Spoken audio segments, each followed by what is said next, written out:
Hey guys, pinuntahan namin yung pinagbibiling tricycle dito sa Levittown, Lipa. Itong motor ng tricycle ay binili na nila ng cash last year, June. At titingnan ng bilas ko, yung bilas ko pala, mekaniko.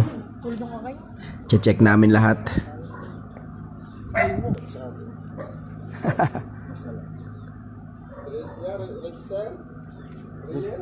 At pagkatapos ng check, test drive na.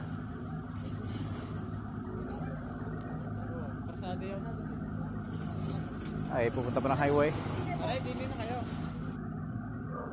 So pagkatapos ng test drive, ito na yung negosasyon ng asking price at counter offer.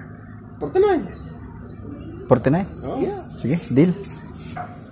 Yan, permahan ng papel at bilangan ng pera at dala na namin yung tricycle.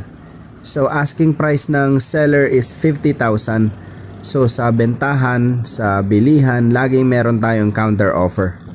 So kung saan magkakasundo, okay, yun ang deal. At ito'y hindi na kami masyadong tumawad kasi syempre at least appreciate na namin yung discount or tawad na 1,000. Ha? Makina? Ha? Ang baba ng bubong ano?